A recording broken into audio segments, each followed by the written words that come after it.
In 2021, fans of a Chinese idol survival show purchased thousands of bottles of fresh milk. They unscrewed the caps to scan a digital voting code and then poured it directly into the sewer.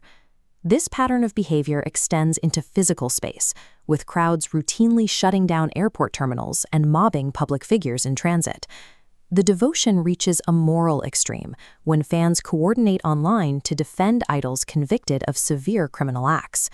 Following the arrest of Chris Wu for rape, his followers organized to provide legal support and even discussed orchestrating a prison break. These are not just erratic teenagers. They are rational people, students and professionals, willingly sacrificing their money, their time, and their morals for a stranger. These extreme behaviors serve as visible signals.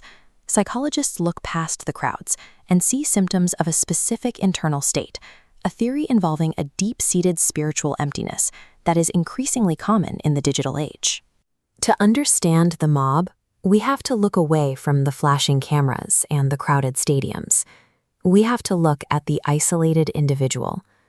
In a clinical context, spiritual emptiness describes a measurable psychological deficit. It is the acute distress of real-world isolation, a biological response to unmet emotional needs. When interpersonal connections fail, the brain still seeks a sense of self. Extreme celebrity worship acts as a surrogate identity, a tool used to build a personality when the real world offers no foundation. If we want to understand the modern fan circle, we have to stop looking at the idol on the stage. We must examine the empty psychological spaces inside the fan. This 1956 concept, parasocial interaction, explains how mass media tricked brains into treating broadcasts as personal conversations.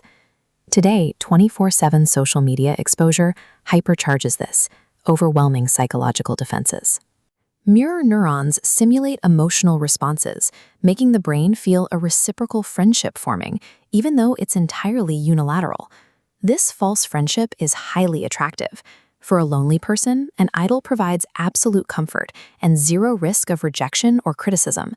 Parasocial relationships offer the psychological rewards of intimacy without requiring the vulnerable, messy risks of real human connection. Most fans admire a celebrity and move on with their lives. But for some, admiration crosses the line into a pathological addiction. This is the compensation hypothesis. Clinical studies identified the troubled compensatory fan, individuals using fandom to repair a damaged social life. This profile is defined by the intersection of two traits, a high need to belong combined with severe social avoidance.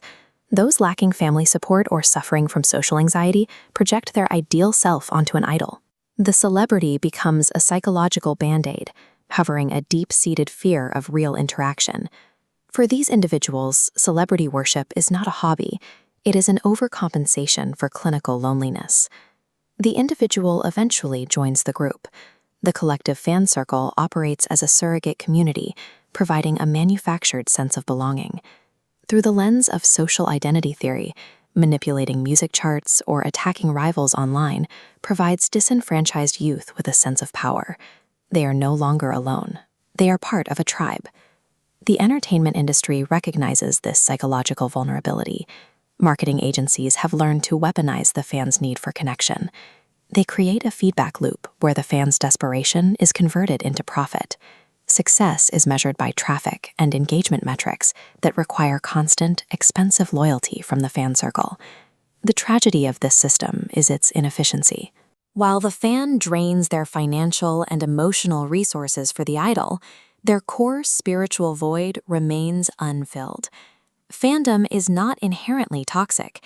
Healthy fans successfully use these communities for bonding, creativity, and shared inspiration. The extreme fan circle is a mirror. It reflects a society that is technologically connected, but deeply spiritually lonely. Outsourcing our need for intimacy to a screen reinforces our real-world social avoidance. The parasocial bond satisfies a small portion of our need to belong, just enough to discourage the hard work of building physical relationships. The path to resolution involves a shift in energy. The immense passion and loyalty currently spent on digital idols must be redirected towards building genuine self-worth and actual human connection.